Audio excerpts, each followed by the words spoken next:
नमस्कार साथियों, यह है पीएच नेटवर्क। मैं हूं प्रदीप हूँ। आशा करता हूं कि आप सब ठीक होंगे, सकुशल होंगे। ईश्वर से यही प्रार्थना है कि आप प्रसन्न रहें। आज जो हमारे संसद का मानसून सेशन का पहला दिन था, लेकिन ये सेशन ज़्यादा देर तक नहीं चला। संसद में आने से पहले मोदी जी ने कहा था कि राष्ट्र हित में, उग्रवाद के बारे में और जो मनभेद हमारे आपस में पार्टी वाइज, लेकिन राष्ट्र के प्रति जब समस्या हो तो हम सब इकट्ठे होने चाहिए। हमारी मैसेज सारे संसार को इकट्ठे मिलनी चाहिए कि हम देश की सुरक्षा की जब प्रति का मामला आता है तो हम एक हैं। लेकिन राहुल गांधी को ये समझ में आता है कि मैं ऐसे परिवार से हूँ जहाँ पर 3 प्रधानमंत्री रहे हैं। जो मैं कहूँ उसी से वही कानून है। मैं बोलूँ तो ठीक है, और फिर जब नहीं बोलने दिया जाता है, जब उनको सिंदूर का मामला उठाना था और भी कई मामले उठाने थे, तो उन्होंने कहा था बिजनेस एडवाइजरी कमेटी की मीटिंग होने वाली, उसमें टाइम फिक्स किया जाएगा, एजेंडा फिक्स किया जाएगा और उसी हिसाब से पार्टियों को टाइम दिया जाएगा। क्योंकि अपोजिशन में खाली राहुल गांधी ही नहीं है, दूसरे नंबर पर अखिलेश यादव है, तीसरे पर ममता बनर्जी है। उनको भी उतना ही मौका मिलना चाहिए, उससे कम मौका मिलना चाहिए। जैसे स्ट्रेंथ सदन में, निचले सदन में, उस हिसाब से टाइम देना चाहिए। संसद ने फिक्स किया कि हम 16 घंटे लोकसभा में बहस करेंगे और 2 घंटे राज्यसभा में बहस करेंगे। लेकिन राहुल गांधी जी की ये आदत है, जहाँ से मैं खड़ा हो जाऊँ वहीं से लाइन शुरू होती है कि आज जब मैं कहूँ तो वही काम करना चाहिए। अगर वो कहते हैं कि यार उसका कोई डिकोरम होता है, उसका कोई सिस्टम होता है, लेकिन उससे उनको कोई मतलब नहीं है। जब उन्होंने कहा, जहाँ उन्होंने कहा है, तो उसी टाइम उनको मौका मिलना चाहिए। और फिर क्या बोलना होता है उनको, कितने ट्रंप ने कहा राफेल, ट्रंप ने कहा कितने जहाज गिरे हैं। असलियत क्या है? ट्रंप के बयान पर उनको विश्वास है, लेकिन जो कि हमारी सेना कह रही थी, अजीत डोवाल ने कहा या बाकी लोगों ने कहा कि हमारा एक कांच भी नहीं टूटा, उस पर उनको विश्वास करना नहीं है। दरअसल ऐसा लग रहा है कि वो किसी के हाथ के खिलौने बने हुए हैं, जो उनको ऐसी बातें संसद में उठाने के लिए कहते हैं। जैसे गलवान में भी हुआ, चाइनीज़ एम्बेसी में बैठे थे वो, वहाँ पर क्या बात की, तो वो उस टाइम उन्होंने कहा था कि चाइनीज़ फौज हमारी फौजियों को पीट रही है। ये ऐसी ही बातें करते। पहले हिंडनबर्ग की कंपनी का रिपोर्ट आ गई, अडानी हिंडनबर्ग, बाद में उस 2-3 साल उन्होंने उसमें ज़ाया करवा दिए संसद के। तो उस फिर पता चला कि हिंडनबर्ग कमेटी वो डीप स्टेट ऑफ अमेरिका की बनाई हुई कंपनी थी, और वो जैसे ही ट्रंप आ गए तो उस कंपनी का खात्मा हो गया। वो सब झूठ पे आधारित कंपनी थी। अब वो राहुल गांधी वो बात भूल गए हैं। पहले मसला उठाया था 1-2 साल कि चौकीदार चोर है। कुल मिलाकर उनको ये लगता है कि मेरे जो पार्टी को 99 सीट्स आए तो हम इलेक्शन जीत गए, क्योंकि वो 40-50 से ऊपर नहीं जाते थे 2 इलेक्शन में।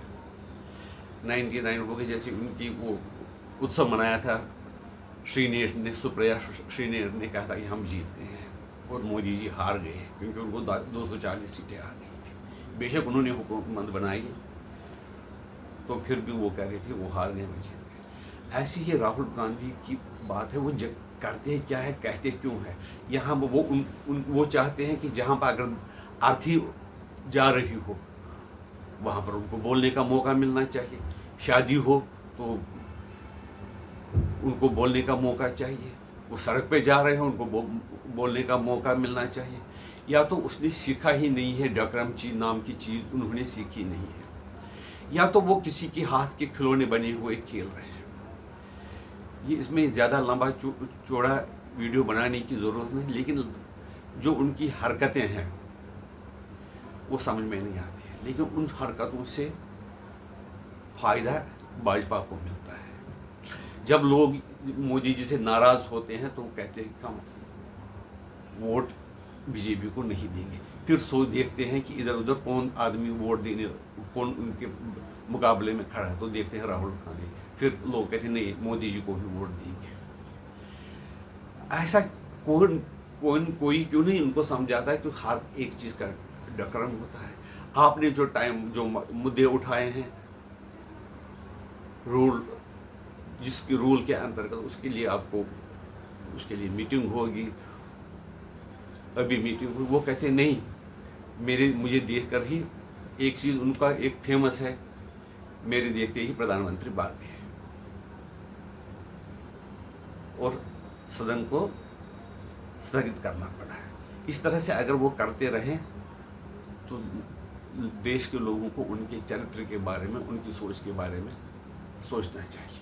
उससे उनका कुछ नहीं नुकसान होता, उनके डीए वगैरह जो सैलरी पैकेज वगैरह मिलते हैं, लेकिन जो बिल पास करने होते हैं, जो डिस्कस करना होता है पार्लियामेंट, उसका मौका नहीं मिलता है, उससे देश का नुकसान होता है। 15 बिल आने वाले हैं लोकसभा में, या तो वो चाहते हैं कि 15 बिल जो आने वाले हैं वो आए ही नहीं, लेकिन एक चीज़ है जब वो फिर बाहर आते हैं संसद के बारे में, वहाँ पर धरना करते थे, बीजेपी वाले काम अपने आराम से करते हैं और बिल बिना डिस्कशन के पास होते हैं।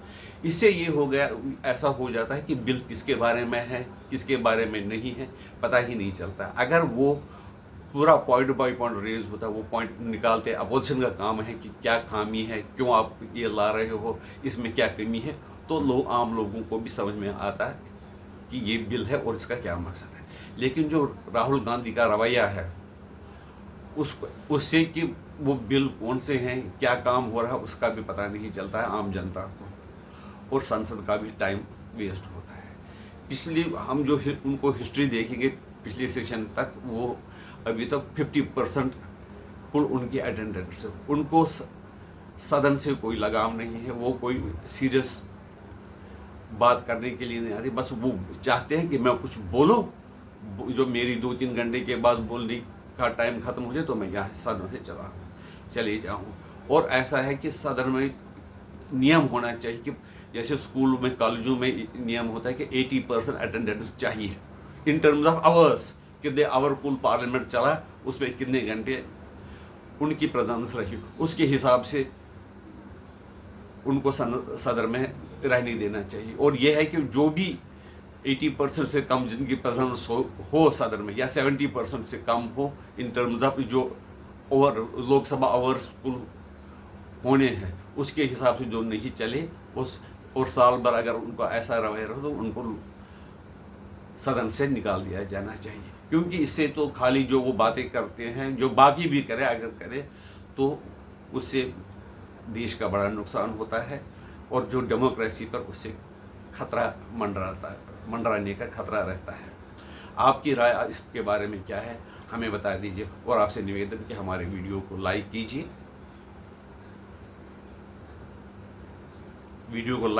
और चैनल को सब्सक्राइब कीजिए। जय श्री राम।